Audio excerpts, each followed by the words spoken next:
बिस्मिल्लाहिर्रहमानिर्रहीम। Dear students, welcome back. इस lesson में अब हम थोड़ा सा आगे जाते हैं। हमने मुख्तलिफ अमीनो एसिड्स के रिप्रेजेंटेटिव अमीनो एसिड्स के सब 20 के तो नहीं बनाए, लेकिन सब ग्रुप्स में हमने कुछ अमीनो एसिड्स लिए, उनका स्ट्रक्चर आपने देखा, उनके ड्रा करना। So you can draw the rest जो बाकी रह गए हैं। अब उसके बाद नेक्स्ट हमें ये देखना है कि how these amino acids join together to form peptide bonds, और फिर वो अमीनो एसिड आपस में मिलके पॉलीपेप्टाइड चेन्स कैसे बनाते हैं। तो ज़ाहिर इसके लिए हमें अगर एक पेप्टाइड बॉन्ड हम आसानी से बना लें तो फिर उसके बाद ये होगा कि उसी जो अमीनो एसिड दो आपस में मिल जाएंगे, आप उसके साथ तीसरा मिलाएंगे, चौथा, और इस तरीके से अमीनो एसिड एक दूसरे के साथ मिलते जाएंगे और we get a polypeptide chain. तो हम शुरू करते हैं peptide bond formation.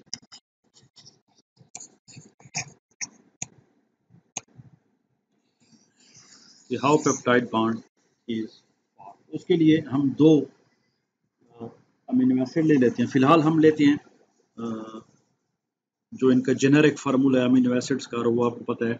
Alpha carbon की एक साइड पे हम COOH कार्बोक्सिलिक ग्रुप शो करेंगे, दूसरी साइड पे NH2 ग्रुप शो करेंगे, तीसरी पोजीशन जो कॉमन है सब में वो हाइड्रोजन एटम, और चौथे पे हम सिर्फ R लिखेंगे, बजाय इसके कि हम उसमें साइड चेन ड्रॉ करें। तो हम जेनेरिक फार्मूला इस्तेमाल करेंगे दो अमीनो एसिड्स का, और उसके बाद हम एक एग्जांपल लेंगे और इस पेप्टाइड बॉन्ड और जो रिजल्टिंग स्ट्रक्चर हमारे पास आएगा उसकी कुछ प्रॉपर्टीज को भी हम थोड़ा सा डिस्कस करेंगे। तो पहले हम दो जेनेरिक अमीनो एसिड्स जो हैं वो हम बना लेते हैं।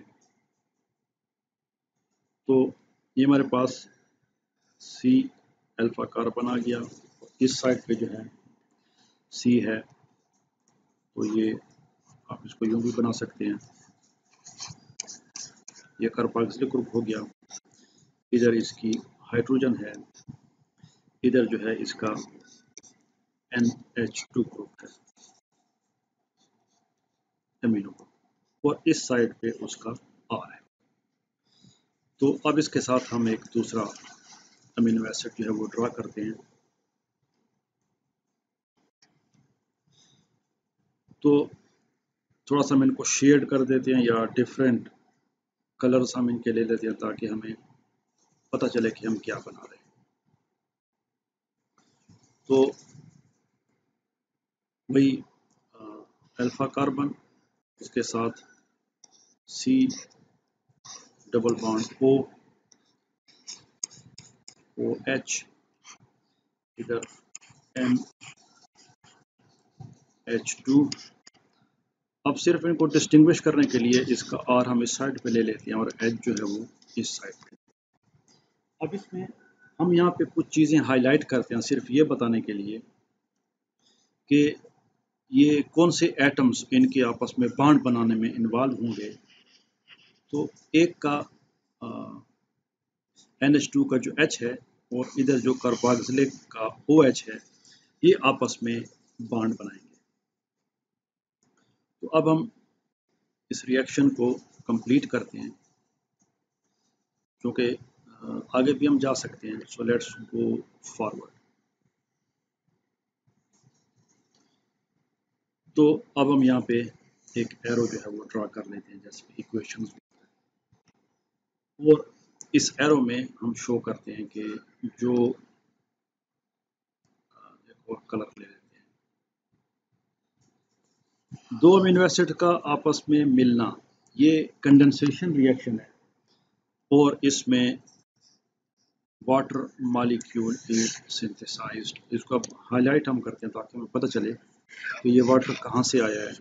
ये जो OH ग्रुप हमारे पास बना है। तो अब हम अगर थोड़ा सा वापस जाएं तो you can see that where did we get this H2O। तो ये OH और ये H, ये दोनों मिलके हमारे पास क्या बनाते हैं, वाटर का मॉलिक्यूल बनाते हैं। तो ये यहाँ से H2O यहाँ से आता है, तो H2O बन के ये निकल जाएगा, और आगे हमारे पास जो रिजल्टिंग स्ट्रक्चर बनेगा वो कुछ इस तरह से बनेगा। तो इसमें हमने पहले को ब्लैक लिया, दूसरे को हमने लाइट ब्लू या स्काई ब्लू लिया, तो उसी हिसाब से हम इसको बनाने की कोशिश करते हैं।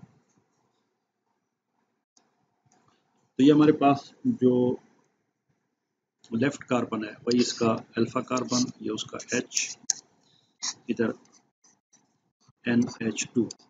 तो आप देख रहे हैं कि जो लेफ्ट कार्बन है, लेफ्ट अमीनो एसिड है, इसका ये जो ग्रुप है अमीनो ग्रुप, तो ये वैसे का वैसा ही रहेगा। इसकी ये जो साइड है ये वैसे की वैसी रहेगी, और इसका जो रिएक्शन है वो यहाँ पे हो रहा है। तो इसमें ये बॉन्ड्स और बाकी सारे जो है वो अपनी अपनी जगह पे रहेंगे, सिर्फ यहाँ पे चेंज आएगी या तब्दीली आएगी। तो आप देख रहे हैं इसमें वो CH और नीचे इसका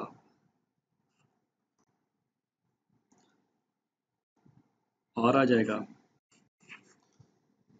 अब उसके बाद हम इसको अब थोड़ा सा स्ट्रेट रखते हैं, ये उसका हो गया वो COOH। तो COOH जो है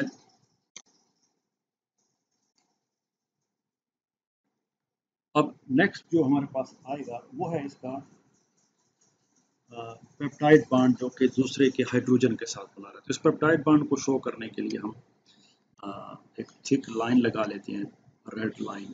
तो this is the peptide bond.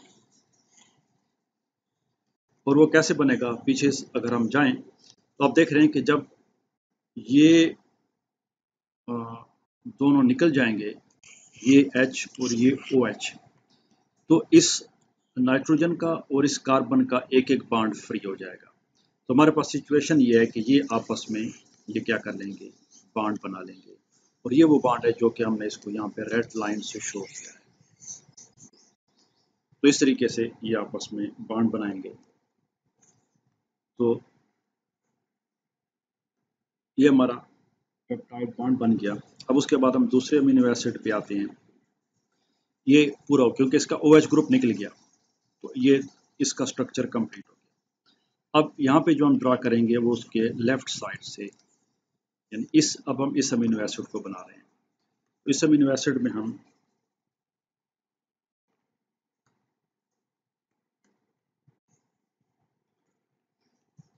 इसमें आप देख रहे हैं कि इसका ये NH और आगे वाला स्ट्रक्चर जो इसमें सिर्फ एक H खत्म हो जाएगा, ये वाला H जो है इसमें, और बाकी इसका स्ट्रक्चर वैसे का वैसा ही रहेगा। तो इसका ये N, इसका एक H जो है वो अपनी जगह पे रहेगा, और आगे फिर उसका वही अल्फा कार्बन, इसका C और इसका वही OH डबल बॉन्ड O, तो H अपनी जगह पे रहेगा। इसका हमने जो R था वो ऊपर बनाया था, ऊपर वाली साइड पे, और H जो था वो नीचे वाली साइड पे बनाया। अब इसको हम थोड़ा सा हाईलाइट करते हैं और इसको हम ज़रा डिफरेंट कलर दे देते हैं ताकि हमें थोड़े समझने में आसानी रहे। तो हमारे पास ये जो स्ट्रक्चर है जिसमें C डबल बॉन्ड O आया है और इधर दूसरे का NH, एक बॉक्स बन गया, इसको हम हाईलाइट कर देते हैं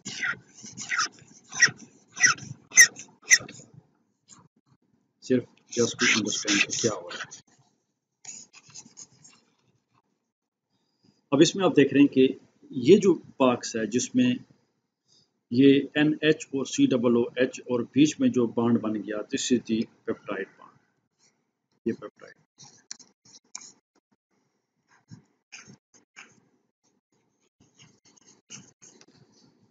अब ये जो इसका स्ट्रक्चर है ये एक रिजिड स्ट्रक्चर बनाता है, यानी ये जो COO, उसके बाद पेप्टाइड बॉन्ड, दूसरे का NH ग्रुप, ये जो चार एटम्स आपको नजर आ रहे हैं, ये एक ऐसा स्ट्रक्चर बनाते हैं जिसके ऊपर रोटेशन पॉसिबल नहीं है। This is a rigid structure, जिसमें ये जो हमारे पास आ गया,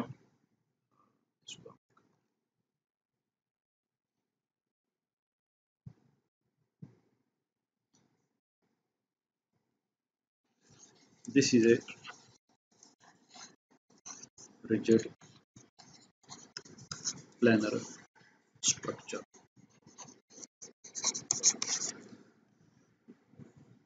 जिसके यानी इस बांड पे किसी किस्म की कोई रोटेशन नहीं हो सकती, न ये रोटेशन इस डायरेक्शन में हो सकती है और न ये रोटेशन इस डायरेक्शन में हो सकती है। Rotation is not possible around this bond, जिसको हम पेप्टाइड बांड कहते हैं।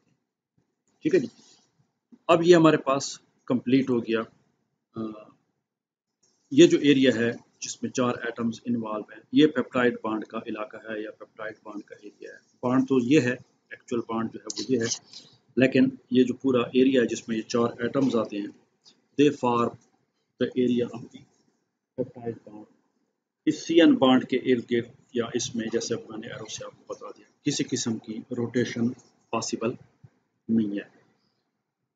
लेकिन इसके इर्द गिर्द जो 2 बांड्स हैं, उस साइड पे भी और उस साइड पे भी, तो ये जो बांड्स हैं इनमें रोटेशन हो सकती है। वो कैसे? तो अब इसके साथ हम अमीनो एसिड्स और शामिल करते हैं और हम एक रियल अमीनो एसिड बनाते हैं, उनके बांड्स शो करते हैं और उसमें फिर हम मज़ीद देखेंगे कि पेप्टाइड बांड वाला एरिया कौन सा है।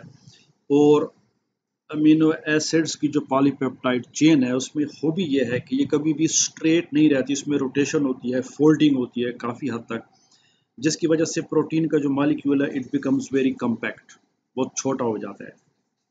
तो यहाँ पे तो ये जो जगह है, ये तो अभी हमने बता दिया और इसको हमने डिटरमाइन कर लिया कि रिजिड है, इसमें कोई रोटेशन नहीं है। तो वो रोटेशन कहाँ पे होती है जिसकी वजह से अमीनो एसिड्स की चेन फोल्ड हो सकती है? तो ये हमारे नेक्स्ट वीडियो का टॉपिक है। See you in the next video and thanks for watching.